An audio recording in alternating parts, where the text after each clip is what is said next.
When you drive past someone who is homeless, it's easy to forget that they have their own name, their own life, and their own story. But in tonight's Eye on KELOLAND Summer Roddershot introduces us to someone who is taking the time to learn those important stories. Jackie Barr used to frequently get asked to talk to people about her story with addiction recovery. I got to the point where I started working with Midwest Street Medicine and just kind of hearing some other stuff, and I realized I just didn't want it to be about me anymore. So she decided to take two major aspects of her life and mix them together. My dad is a reporter and journalist, and then my grandma was a homeless liaison for the Sioux Falls School District. So I kind of wanted to conjoin both of those connections and use those skills from them that I learned and do something with that. That's how she created Now That You See Me. When I brainstormed the project, I intended it to be pretty much solely the stories of the unhoused folks in Sioux Falls, which then kind of branched into family and friends of those people, and family and friends that maybe did struggle with homelessness, don't anymore. The stories have caught the attention of people across Sioux Falls. I first heard about this project, I guess about a year ago or something, and I love it. This is the sort of thing that we need to be seeing in our community.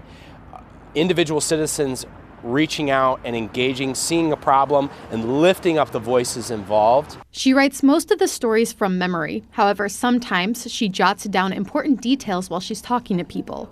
In listening to people, she realized how many people don't listen. There's people that want to talk about their situation and want to share their humanity and their family and their story, but not a lot of people think to listen or ask. Jackie's on the street. Jackie's helping people. It's not some passive thing. She's not just driving by and saying, oh, those poor people. She's actually talking to them, getting to know them, learning their names. The project also helps humanize the people you pass by every day. There's a lot of struggle in our community that isn't seen. I feel as a city we try to kind of push it out of view, but even those people in view are dealing with just more than you could even possibly imagine. It brings the complexity into it. And that's what folks largely don't want. They don't want the complexity because that means then they have to do the work. They have to actually build shelter. They have to actually build public transportation. And they can't just use excuses and treat these people like they're criminals when, in fact, the system has failed them. And as you take a look into Now That You See Me, Barr hopes you take away this one thing. Whether they're a student or a professor or a politician, a family member, there are so many people with stories that want to listen to other people's stories and help their community. Because if there's one thing about Sioux Falls, it's that, we're a community. We've got that going for us, but we have to remember that doesn't exclude the homeless. With Eye on KELOLAND, I'm Summer Roddershot.